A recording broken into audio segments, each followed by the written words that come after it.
about to check. You know how it go. Okay.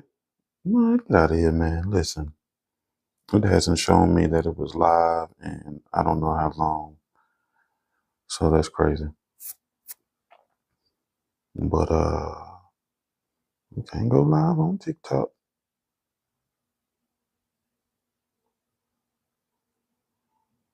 You did.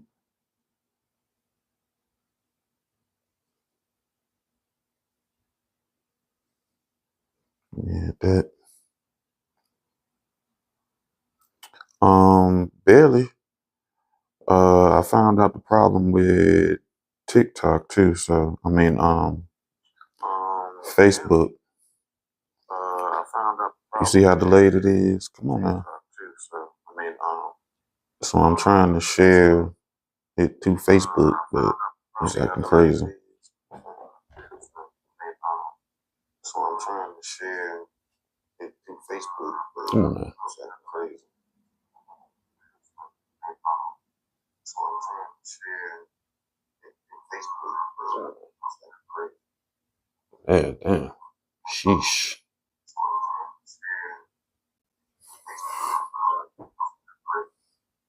Yeah, damn. Sheesh. Yeah, so I can't go on Facebook anymore until I get 100 followers on my Soul Swami page. So I need to do that. Just share one day and let everybody Soul Swami page.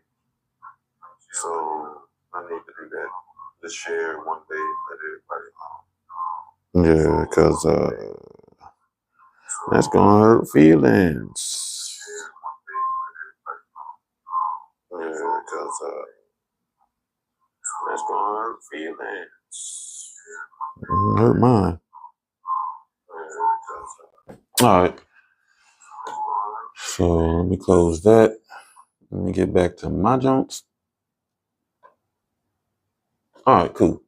So now I need to get TikTok going, and then we can get this party going. I need to make a video of my new tools with my new toys, but I was gonna show y'all, but then I couldn't make the video, and I ain't feel like doing that. Oh, Jesus Christ! I just did all this.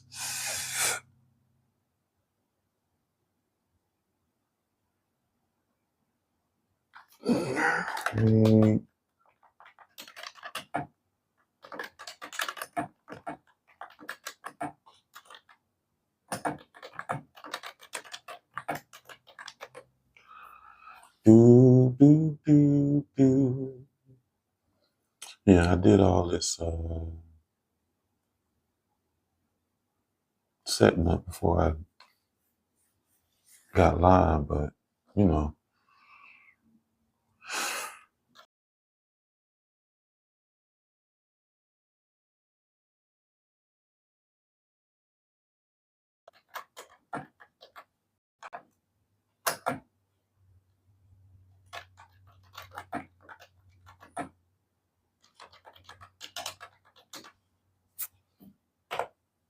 All right. Now we can do our setup. I don't see you on the screen. It's crazy. So I don't know what's going on. I know you made a comment. Faith, liberty, and justice for all. So I know TikTok ain't got no sound. So they probably salty. I don't care. Not yet. Yeah, that's a little disappointing too. And the messed up thing is Streamlabs won't let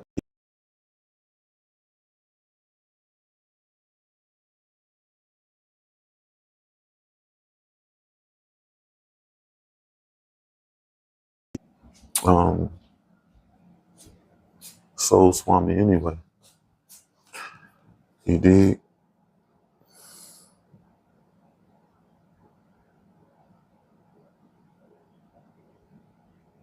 Well, I was about to say, if you can't hear me, let me know, but I know y'all can hear me. Oh, wrong lights. Do, do, do. That's crazy. Look like it's all types of colors behind me.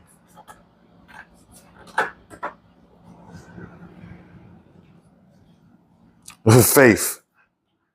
It's faith. Faith, not faith. It's faith. Faith. I know you love that. Okay, there you go. It's on screen now. It ain't embarrassing me too much. Well, let me get in my cozy position. Faith. Faith. Faith. Faith. All right, let's see how I want to do this. Do. Okay. All right, that looks almost comfy, don't you think? Boom, boom, boom. All right. We in there. TikTok, welcome. Thanks for stopping by. We're about to do this book club thing. Wrong remote. I got 5,000 remotes over here. What'd you say?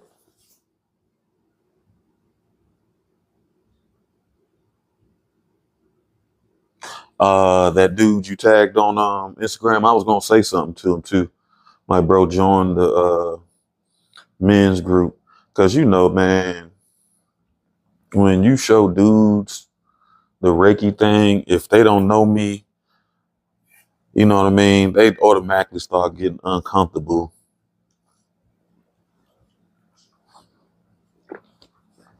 with the idea of a man touching them. And I haven't put a video up with no touch, but still. So ultimately, the group is probably a better thing. So, I mean, you can try the group thing again because all the other dudes, they be scared. See, but the thing, I done lived a bunch of places. And one thing I know in living in all these places is women have a very good tendency to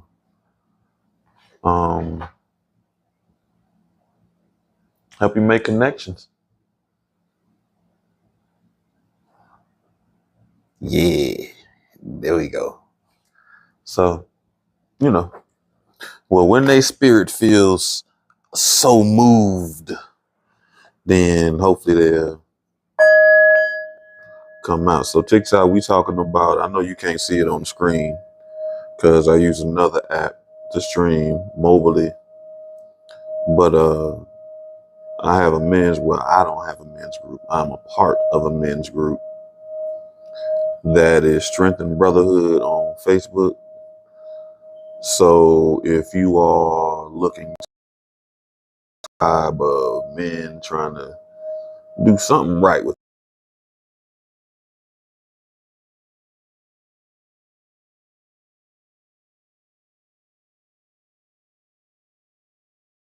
dudes just got married, dudes got lost, dudes trying to heal. So it's just a little bit of everything. Dudes trying to start business. It's a little bit of everything going on. So if you're looking for that, check us out. Strength and Brotherhood on Facebook. All right. Let's see if I can do this right. I don't want my bowl to fall. Say it again, please. Word, no doubt. Well, good luck. Maybe he shall reach out. But I don't know. They be scared, especially if they just met you. All right, so we can get this started. Where we at? Are we at? Okay. What's going on in the book now? He's fantasizing. He went to therapy. And he's talking about when she tried to have another baby and he wasn't ready. After the loss of their third child. She just wanted to have another child, and they had lost the aunt and the baby, and he was just concerned about loss, and she had the risk of death. So she wasn't trying to hear that, but you know. All right, so what'd you say? You say he was apprehensive about Reiki, but seemed to be on the plant meds. No doubt. Um, I feel like that probably for a lot of men, you know what I mean? Some plant meds, but really depending on how far they go. For like example, if they try to take that spiritual journey, um, you're gonna need some Reiki some point in that. You want to try to go into that energy balanced. Uh, the Hape help clears your mind. And if he bold enough to mess with Sanaga, which I don't got, I'd have to reach out. Or I might order some Sanaga, but woo, them eye drops is a food. I don't have them because I don't even want to use them. He wouldn't be apprehensive about Reiki. Oh, okay. I thought it'd say my bad. Excuse me for the correction. Yeah, but definitely he would need it with the if you darn want plant meds. Now he probably would. Nah, he might need some aspect of it because I know I told you that first time I took Hape. Hape is a ceremonial tobacco. If you listening on TikTok, Hape is a ceremonial tobacco that helps give mental clarity and is good for lack of better words, it has a very good tendency to connect to some sort of energy in your life and helping you release. And everybody release a little different. Like I cried, some people dance.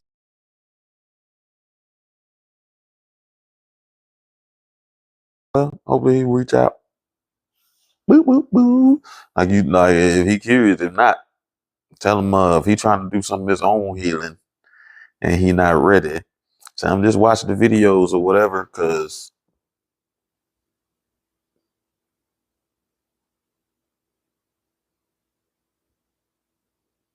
you telling me reach out to him? Okay, I'll say something to him. You know, whenever I reach out to them, they be so. What's wrong? She asked. The smooth, beautiful face lined by consternation. You want this? I haven't been hard this whole time. Haven't been hard in a long time.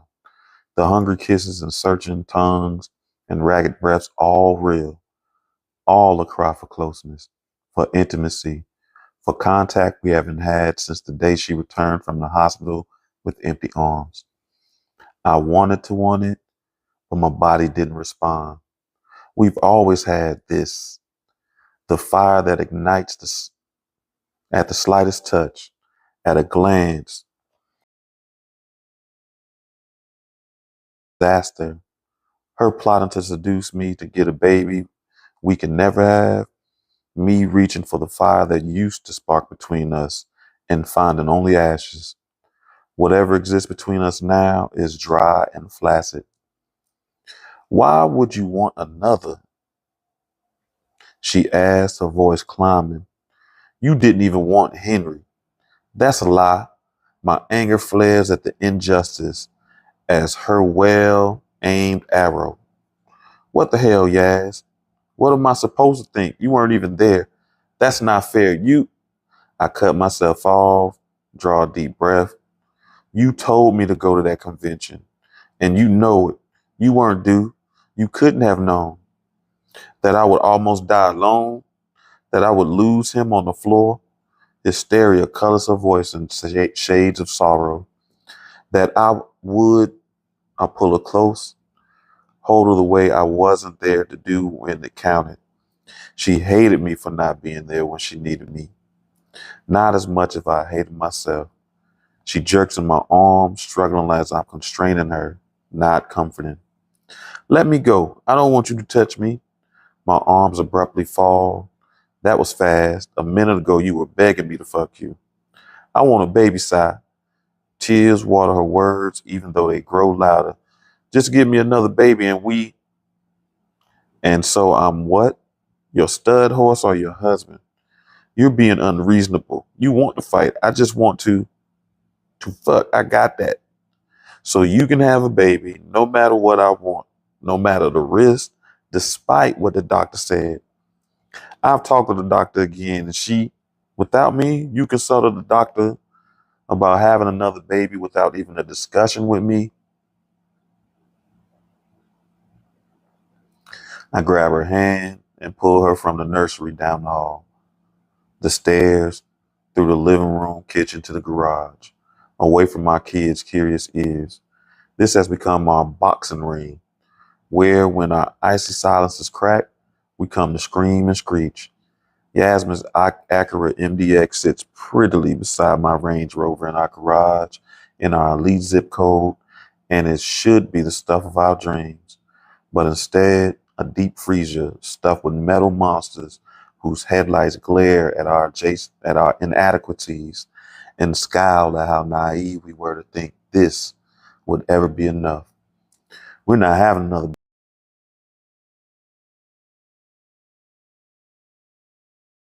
thing. One more person. I can't lose her. I wouldn't survive. It's not happening, I snapped. And I can't believe after all this family been through, you consider it. We said we wanted a big family. You don't want that anymore? We can have as big family as you want. I take her hand. We can foster, adopt. No. She jerks away, removes herself from me, walking around to the other side of the car, staring at me over the roof, incongruous in her gown, surrounded by the leaf blower and the water hose and the lawnmower. I want, I need. She shakes her head, her expression frustrated. I know what she wants, a do-over, a chance to feel the baby kicking, moving inside her, to see that baby leave her body alive, not the way Henry came out. Still, his soul already fled. Having another baby won't fix what's wrong, Yaz. What's wrong? Her laughter bites into the chilly air. You mean what's wrong with me? I didn't say anything was wrong with you, but hiding up in that nursery all the time isn't helping. Rushing to have another baby won't help. I'm hiding. Who lives at Grits because he doesn't even know how to be in this house anymore? And it's not just Henry. You, you've been in constant motion, never even taking the time to grieve. You didn't cry for her either. Stop it. You need to hear this. Maybe I'm stuck, Si. Maybe I can barely leave the house most days. And maybe I'm going crazy. I never said you were going crazy. Well, it feels like that, but at least I'm letting myself feel it all. Every bit of it. They deserve that, both of them. I'm not afraid to mourn, to hurt, to grieve. You don't think I hurt? Anger, disbelief, resentment cracking my words down the middle. Because I don't huddle in the dark every day, barely able to function. I don't hurt. Shut up. The pain in her eyes slices right through me, echoes around us, absorbed by the self-lined walls of the garage. Both break my own. I slam my hand down on the hood of our car between us. Me, keeping the doors on our business open. Me. You've got it all under control, Si. Why do you need me? I don't. The words come out before I have time to think about the effect they'll have, how they'll land in the cold trap and, excuse me, these four walls with nowhere to go. Right, she says, her laugh void of humor, because you have the whole world running like a well-oiled machine. Well-oiled machine? I yank the notice from the door out of my pocket and hold it towards her, clutched in my fist. We can't even afford to get damn lawn mowed, Yaz. The restaurant's been bleeding money, and the mediocre cook we do have put in her notice. I'm working 15-hour days. Their shock in the eyes flitting from my face to the paper in my hands. Why did you keep all this from me? She asked, her tone hollow. Because I'm crazy, so fragile I'd break. Keep this from you. It's been months, baby, since you've shown interest in anything. I point over our heads, except that damn nursery, barely paying attention to the kids. I take care of my children. Those words ring loud and shrill. You have no idea what it takes to even get out of bed most mornings, but I do. Everything hurts, but I keep going. I'm silenced by the sound of her grief at how deep her pain goes, how encompassing it is still. And I've tried with you, but you're never here. You're off saving the world. So we'll all be grateful. Well, guess what, Ty? She storms over to the garage door in a flourish of silken fury. I'm not grateful. I'm tired of me. I demand of her back. You're tired of the brown curve of one shoulder,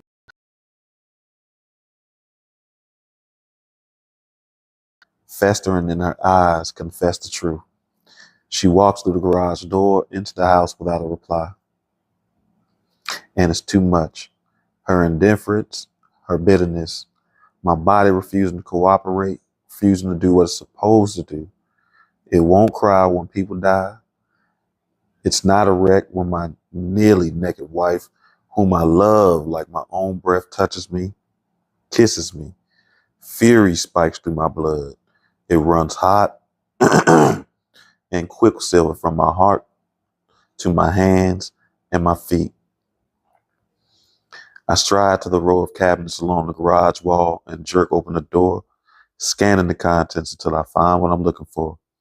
A paintbrush and a can of pink paint left over from redecorating Daisy's room. I grab it by the handle, feeling the heft of a half-full can, and charge through the garage door and into the kitchen. Sheer rage and adrenaline propelled my tired legs up the steps, two at a time, and down the hall to the nursery. Sure enough, she's there again, blanket draped over her scantily clad body. Wordlessly, I walk over to the wall bearing the verse, and with one swift stroke of a paintbrush, slash through the words. What are you doing? Yasmin rushes over, reaching for the brush, which I hold over my head, out of her reach. I quickly slap the brush against the wall, dragging it over the wishes we had for Henry that died with him. Yasmin cries, heaving against me, beating my chest, slapping at my back. I hate you. I can't believe you. Her sides pressing her to the wet wall, heedless of the pink paint staining her negligee, my suit. I don't want this anymore, she says, tears streaking down her cheeks. We can't do this. I need a divorce. I go completely still, blood freezing in my veins at the words I never expected to hear from her, till the wheels fall off. You don't mean that. I swallow against a hot lump in my throat. The tears may finally come. I only know that I'm so sad all the time, it hurts all the time. Her shoulders shake with sobs, her face twisted with the violence of her emotions. I wondered if the sad I'd be without you would hurt less than the way I'm sad with you. I make you hurt? Yes, she whispers, closing her eyes over tears trickling down her cheeks. You don't love me anymore? I can't find it. I can't find us. It's buried under all this pain. It's not buried. I don't have to look for it. I don't want a divorce. I love you, Yaz. You love me. We're going through a hard time, but it's still till the wheels fall off. Look at us, she says, glancing down to where I press her body against the wet wall. Did you hear us tonight? Is that what you want our kids to see? I said I hated you, but I don't. Not yet, but if we keep like this, I will sigh. And you'll hate me. I can never hate you. I brush my knuckle over her damp cheek. I will love you until I die. We said till death do us part. Death is tearing us apart. Her laugh is bitter and short. We assumed it would have to be our deaths that ended this. Turns out it was theirs. We said vows. Those are words, not walls. They don't defend. They don't enforce. They don't protect us from life, from pain, from how things change. And I don't want to stay in this just because we said we would. I need to stop hurting. And being with you, it hurts now. The words stab through me with the sharpness of truth. I hear in her voice that she believes it. All of the things that hurt her being with me is what hurts most. She strains against my arms trying to leave, and I instinctively tighten them around her, holding her to me, pinning her against the wall. Let me go, she whispers, the tears thick in her voice and shiny on her cheeks. She doesn't just seem mean in the moment. She means for good. And as strong as I've been through everything, losing Bird, losing Henry, the struggle to keep our business, I don't know that I'm strong enough to let Yasmin go. Our gaze is locked and the sadness in her eyes swallows the gold. I used to think the lighter flecks in her dark eyes meant she could shine even in the darkest night. Now there's no light in her eyes, raised to mine. Her bottom lip quivers and she bites down, fighting back more tears. My arms ache from the tension of holding her, trapping her. I slowly ease up, step back, giving her room to move. She leaves the circle of my arms immediately, heading for the door. She looks at the wall, and so do I, at the hot pink streaks of obnoxious optimism through the dark gray paint obscuring the verse. Shame curdles in my belly. Of course, we need to move on, and part of that will be repurposing this room. But the way I did this in a fit of anger, a surge of rage, it feels like I erased him. Paint slides down the wall in clumpy rivulets, weeping along, the surface unchecked and staining the carpet. It's a wailing wall. Even this flat and animate thing can weep, but I can't. I meant it, Si, she says softly, but with enough resolve that the words sink to the bottom of my heart, chained to an anchor. I want a divorce. The room is still and airless as a tomb, and I can't breathe. The impossible truth of what she's asking me to do, to give up, lands on me with a bolder force. I stagger to the rocker, sinking into his cushions, aching for the son I never got to meet. I held him once, his little body holding on to the last of his warmth, to the residue of life. My teeth clenched against the feral scream caged in my throat, and despite all my efforts, in spite of all the ways I've held things together, I could feel myself coming apart at the seams. The very fabric of my life, every part that matters, ripping. I set the rocker in motion, hoping some magic in the back and forth, but there is no soothing this, not even the false comfort to be found. So I stop, but I can't make myself move from this spot. I sit here, where I've come home to so many nights and found Yasmin exactly like this, immobile, staring at the wall of dead wishes. Chapter 14, Yasmin. I need some drink. Hold on. Doo-doo-doo.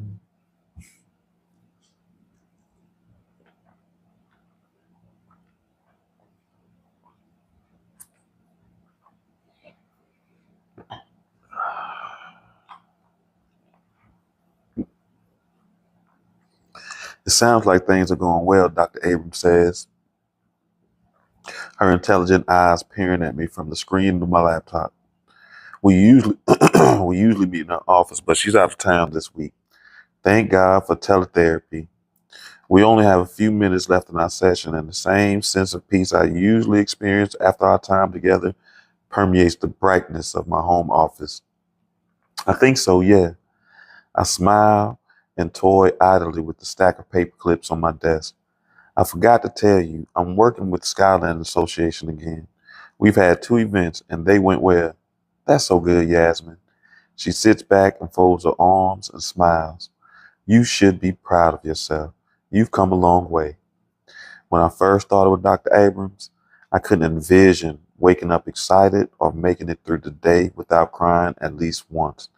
That kind of depression is blunter than sadness, sharper than misery. It is the impenetrable dark of midnight deepened with the blackest strokes of blue and bruise on your spirit that seems like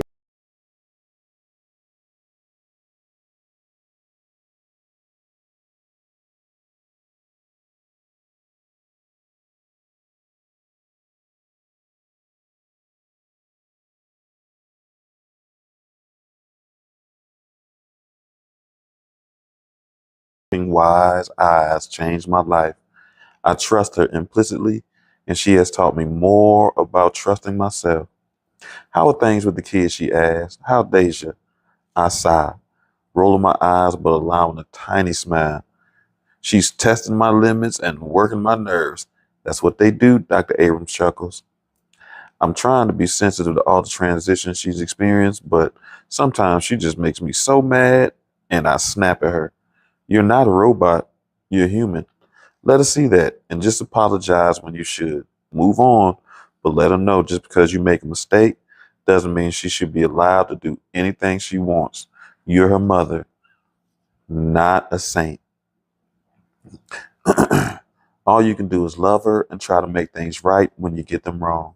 I know, but it gets hard sometimes. She's defiant and rude and mean to me, and I guess lots of parents deal with teenagers acting out, but this feels like more. It probably is more, Dr. Abrams said.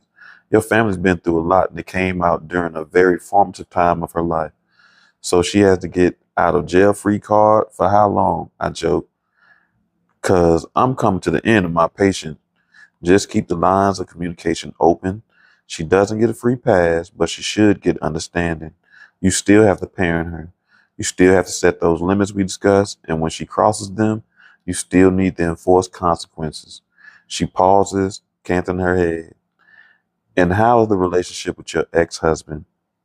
I lower my lash, studying the desk at the mention of Josiah. Better than mine.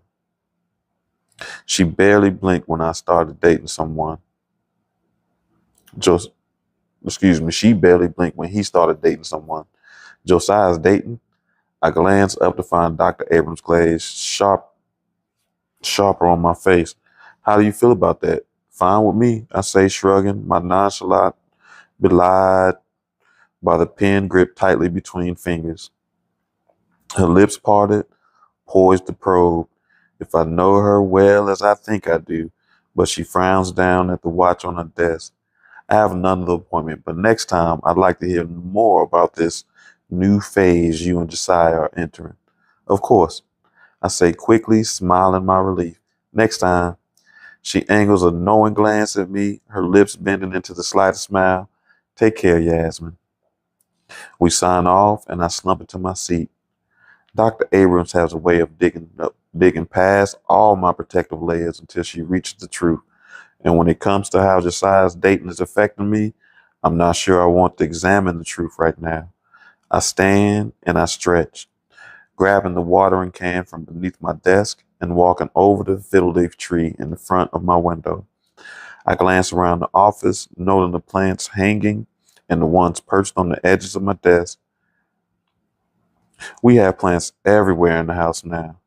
Dr. Abrams suggested growing them as an activity to help motivate me when I was at my lowest. I had my kids to take care of, and then I had my plants. I'm rubbing a waxy green leaf when my cell phone rings. I walk over and grab it from the desk, glancing at the screen to see who's calling. Hey, Seam, I say. What do you, Mom? I left it at the house.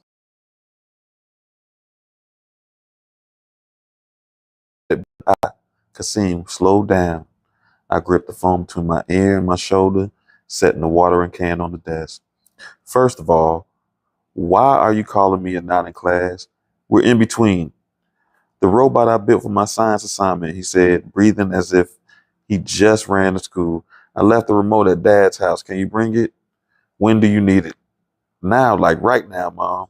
Did you 3 times? It rolls in the voicemail. What? Well, Grits is closed on Mondays. He has that standing basketball game. His phone is probably in his locker. You have a key to his house, right? Can't you go and get it and bring it me? I do have a key, and of course, I've been inside the house when Bird lived there, but I don't want to disrespect Josiah's space by going in there when he's not there. Let's give your father a minute to reply. He always have his phone. So soon he'll, Mom, please, I want to test the launch before I have to present it in class. Lord. Okay, Seam, I'll try your dad one more time. And if he doesn't answer, I'll go over and grab the remote. Where is it? Yes, I could practically see his fist pump. You can't miss it. It's on the desk in my room. Got it. I'll text you when I'm on my way. Now I'll get to class. Once we disconnect, I immediately dial Josiah. Sure enough, it goes to voicemail after a few rings, and his deep voice rumbles over the line. Even in the message, he sounds as if you have about 3 seconds of his attention. Short, bordering on curt, albeit sexy as hell. This has to stop. Hey, my cheeks heat as if I'm standing right in front of him instead of the disembodied voicemail version. It's me. Kasim left his robot remote or whatever at your house. He needs it. I laugh and bite my lip. You think he's Tony Stark and that remote is the key to saving the world or something, the way he's panicking. So he wants me to get it. I don't want to roll up in your house when you're not there. I glance at the top right of my laptop to check the time, but he wants to test the launch, so I need to leave now if I'm going to get to Harrington on time. Call me if you get this. Otherwise, I'm on my way to grab it for him. I run a quick hand over my hair. I've already been out, of course, but because I took the kids to school, but it was one of those sunglasses and slap cap days. You're not going to see him, I mutter, even as I put on a little mascara and tinted lip gloss. I grab my purse and keys, walking swiftly to the garage. And even if you were, I reminded myself in the rearview mirror as I back into the driveway, it's not like that. You need to get this under control. What more do I need to see to understand that Josiah has moved on and it's time for me to do the same? I pulled into the driveway of his stout, dark blue craftsman house with pale gray shutters. It has nowhere near the square footage of our house, but it accommodates a bedroom for each kid and a bonus room in the basement for Josiah as he uses as an office when he's not at Grits. He doesn't have a garage, but just a covered space for his car. The Rover's not parked out front, confirming that he's not at home. Instead of ringing the doorbell, I use the key to let myself in. I automatically turn on the system on the wall with the passcode, Bird's birthday, but it doesn't beep. Getting careless in your old age, side, I look around the foyer to note the changes.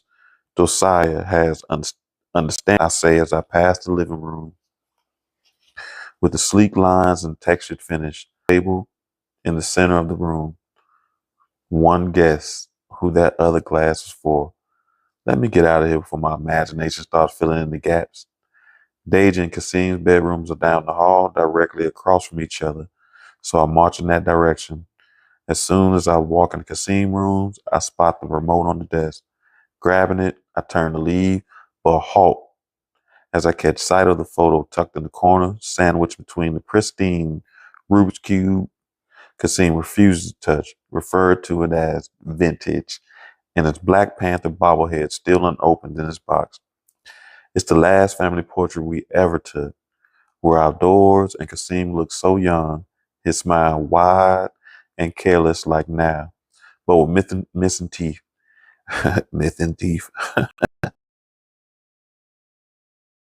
Looking at the photo, at this photo, do I fully grasp her innocence and emotional purity, something untouched by pain and loss and grief. Deja stares out the world now with fewer illusions. There's an unguardedness to the young girl in this photo with pigtails brushing the shoulders of a Disney Descendants t-shirt. I want to reach into that photo and hold my children tight, shield them from the pending storm none of us saw coming. My eyes shift almost reluctantly to Josiah.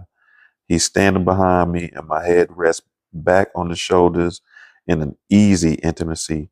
Our fingers link across my stomach and there's a secret contentment to us. We hadn't even told the kids yet I was pregnant with Henry, and in frozen moment, we were the only two people on the planet who knew. We wanted to keep and nurture this secret for ourselves as long as we could. My world fit in this 4x6 photo, the boundaries of happiness inside this frame. Reminiscing, second guessing, remembering. I don't have the time and I haven't come far enough to look back this way. This day, though years ago, still feels too close. If I close my eyes, I feel the crisp autumn air, see the color splattered leaves, and smell the man standing behind me, and taste my future. I swipe impatiently at the tears, and I hadn't even realized trickled over my cheeks, and pull up short to find Vashti standing in the door. We both jump like we've seen ghosts. Oh my God, she laughs, pressing a hand on her chest. I thought I heard someone. You scared me to death. I'm sorry, The words dry on my tongue when I take in what she's wearing. The hem of Josiah's white dress shirt. Okay, I'm about to say Josiah's white dress shirt hits her leanly muscled legs a few inches above her knees. It's unbuttoned just below her bare breast. She's one of those girls I envied growing up, with perky tits that barely constitute a palmful and go without a bra. I didn't expect anyone, Vashi says, mascara from the night before smudged beneath her eyes and her lips still faintly pink with vestiges of color. Josiah has a standing Monday morning basketball game. Yeah, I want to scream at her that I know his schedule, his life better than she does, that I know him better than she does. But she knew him last night in a way I have not known in a very long time, intimately, carnally. I'm sorry if I startled you. I continued, not wanting to appear rattled. Kasim left his remote thingy for the science fair, project, assignment.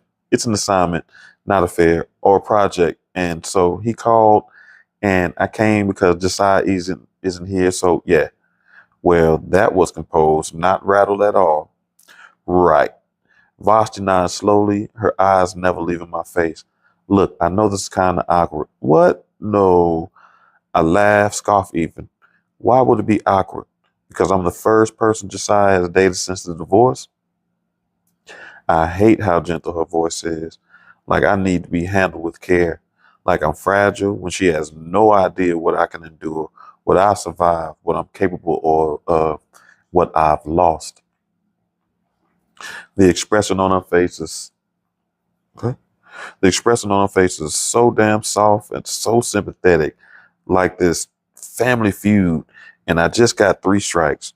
Like I'm watching from the wings while okay. She's out there with Steve Harvey playing for a trip to Hawaii. It's not awkward at all. The hat really sounds so great, and someone the kids love. I'm sure he's told you that we've talked about the work dynamic. And if you're worried about it affecting things at the restaurant, I'm not.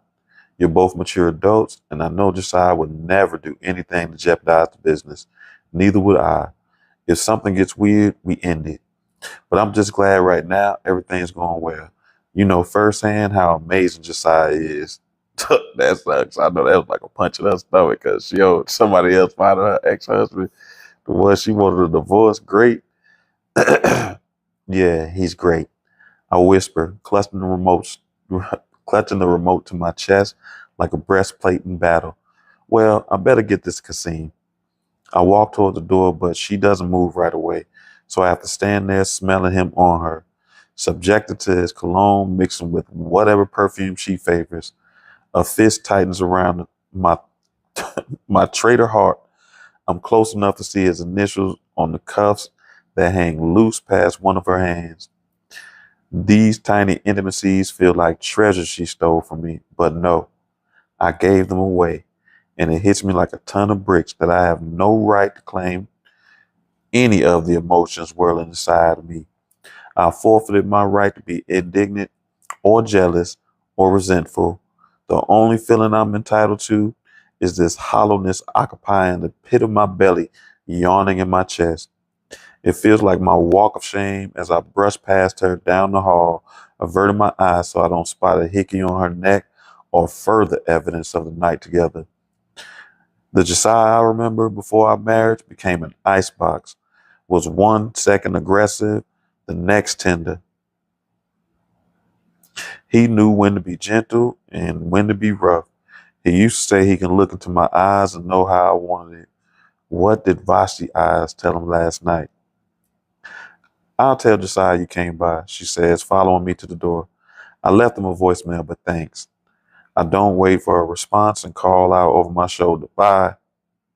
I force myself to walk at a leisurely pace to the driveway. I start to call and pull out, carefully not to hit any trash cans or mailboxes as I go. I don't know how to get in onto the interstate, but I managed to take the correct exit for Harrington. After I've dropped off, you know,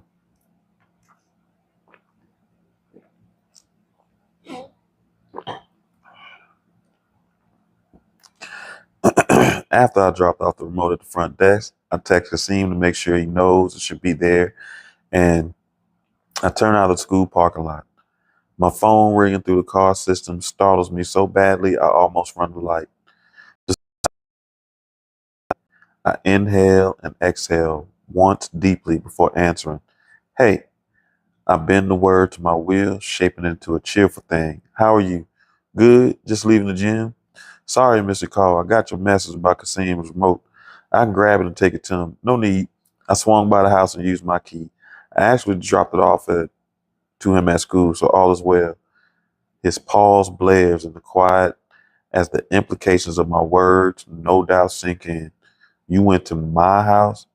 He asked cautiously, as if there's still a way I might not know he's fucking his new girlfriend. I did. My press play chuckle sounds like a sitcom laugh track, tiny and forced and on cue. I hope I didn't scare poor Vashti too bad. So she was still there when you? Yup. I clipped the word, snipping any telling emotion from it. Look, I've got to go because I need to turn in these projections for the block party. Oh yeah, do you need any? Nope, I'm good. I just blow out a long breath through my mouth and my stinging eyes. I'm not sure how much longer I can keep this voice steady and my eyes dry. I just gotta go, okay? Yeah, sure. Look, Jazz, sorry, Si, I really gotta go. Instead of him wanting, Instead of waiting for him to speak again, I hang up. The sign for the interstate looms ahead, and I know I'd be messing Atlanta traffic right now. Do I take a moment to absorb this new development, or do I do what I've always done?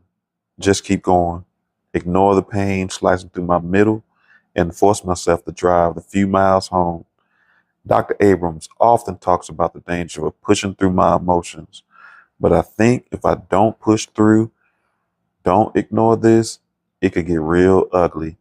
And then God gives me a sign.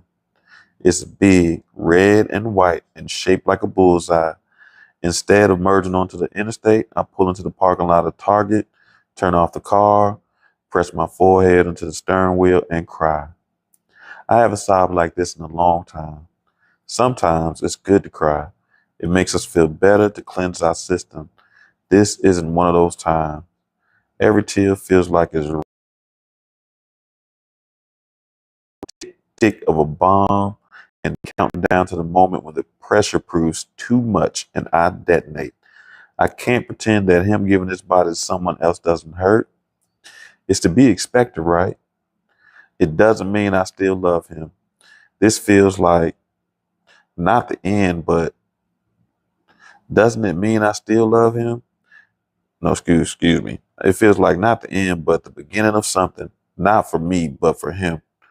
The newness of someone else's head on his pillow, or forgetting her toothbrush and using his, not knowing how much he would hate that. Some other woman discovering his coffee is perfect with 1.25 teaspoons of sugar. Her fingers, not mine. Finding the knots in his neck when he's stressed out. Him yielding all the secrets it took me years to disclose. Yes, it hurts that Josiah is sleeping with someone else. No, I do not want to fully examine why it feels like betrayal, even though there's nothing stopping him from having someone. Implications of it are too much to process, so I reach for an easier emotion, anger. He's getting his, I'm getting mine. I take the cell phone out of my purse, pull up the text message Mark sent me last week. Hey, do you still want to do dinner Thursday night? I stare at the phone and hold my breath for a few seconds before the bubbles appear. Mark, I'd love to. What time should I pick you up? 7. I'll see you then. Chapter 15, Josiah. All right. Damn it. I stare at my phone and resist the urge to punch the locker. That's not how I wanted Yasmin to find out. Javasti and I took our relationship to the next level. If I'm being honest, I didn't ever want to discuss it with her. It's not her business what I do. I did want to avoid the awkwardness like what just happened at my house. And maybe on some level, I didn't want to hurt her. Not that Yasmin still wants me, but if the shoe on the other foot, I wouldn't have wanted to be blindsided like this. I'd be messed up. Why you mad? Charles Preacher Hollister, my friend of nearly 20 years, asked. Your team won, but only because Kevin was sick. He'll be back next Monday, and we snapped up a bag and slammed the locker door. It's phase, second semester freshman year, studies, my face. Yes, I'm outside. I'm not sure the mask I pulled in place hides anything from him. Not after all we've been through. I hope this therapist of yours can get you to open up, Preach says, grabbing his own duffel bag and closing the locker. I sigh and hoist the bag on my shoulder, still shocked at how much I revealed to Dr. Musa in our first session. There was just something liberating, freeing, right, about telling this stranger everything. Nothing changed, but somehow I felt better. I don't completely understand it, but after all the stuff I've of the last few years, feeling better is worth long overdue, you ask me. Pretty sure,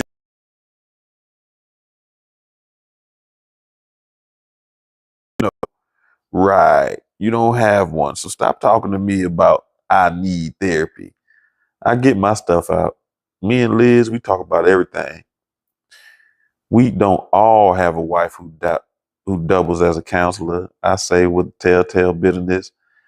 Preach winces. Sorry, I wasn't thinking. You and Yaz did not talk about everything. That's ancient history. You know that, so don't feel bad because you and Liz got it good. I do worry about you, bro. Locked up inside. Am I constipated or emotionally stunted? I asked, managing to crack a smile. You keep eating Vashi's macaroni and cheese, you'll be both. That girl can cook. And she and he says and chuckles, leaning against the locker. This got anything to do with her? Do I really want to do this? Crack open this can of worms with Peach, who will keep pressing until my intestines are spilled on the floor. And the hell if I could feel like being emotionally disemboweled at the gym. That was Jazz, I admit grudgingly. She needed to swing by my house to get something for Kasim's science presentation. She let herself in and I blow out a distended breath. Vashi was still there from last night. Oh shit. He straightens up from his indolent slump against the locker, eyes alert and mischievous grin splitting his face. Like Vashi spent the night and your ex-wife saw her there and now she knows y'all smashing. Last night was the first time. But I mean, you dating. Not like y'all gonna stop now that the deed's done. His grin widens. How was it? As close as Preach and I are, I never shared the details about sex when I was with Yasmin. He said it was one of those ways he knew I was serious, how serious it was, because in college, we one up each another in our escapades and always jockeyed for bragging rights. Until last night, I hadn't been with anyone other than her, other than Yaz since college. How was it? It had been a long ass time since I had sex, so of course it felt good to have something other than my hand. It was a release. But after it was over, with Vashti beside me, I stared up at the ceiling. Something cracked inside. The last bit of feeling, the last shred of hope that maybe someday, nah. I stopped thinking Yasmin and I were reconciled long ago. Stopped wanting it. I could never trust her with my heart, with my happiness again, but maybe some renegade, obstinate silver sliver of my soul still felt tethered to her. Even though we're divorced, that small, stupid part of me felt like I betrayed Yasmin when I slept with Vashti.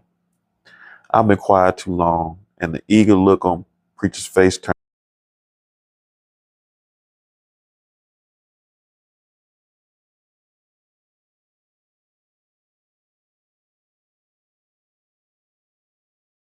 me in no disrespect.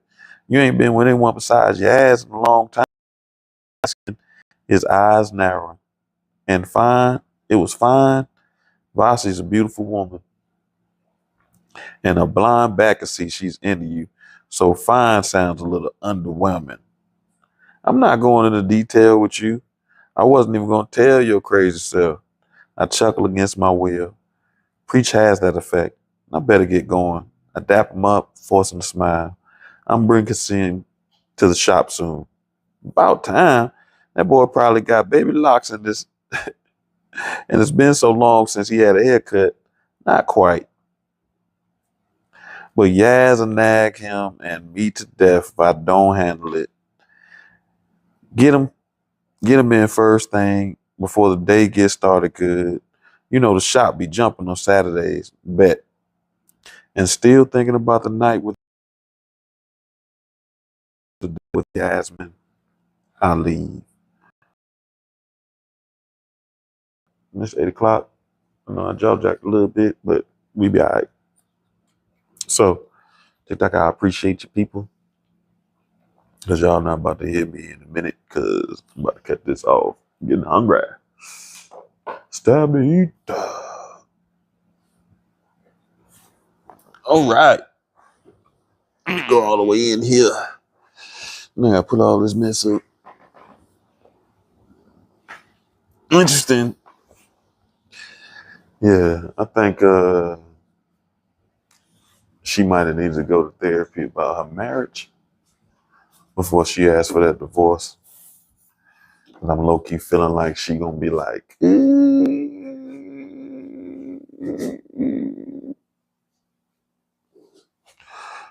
appreciate your family.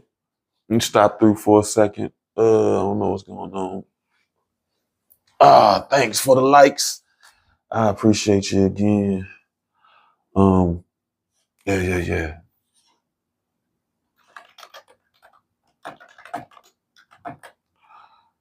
Yeah, you know, we gotta do live. I mean, you know, I got a new plant too. You see my new babies? Dee, dee, dee, dee, dee, dee. I got that and that thing in the back. Hold on, let me just do that. Now this is actually a spider plant. I just like the little peach sunburst because my uncle was trying to grow some illicit substances at my aunt's house, and when she asked him, he said he was growing African violets, which he definitely was not growing African violets.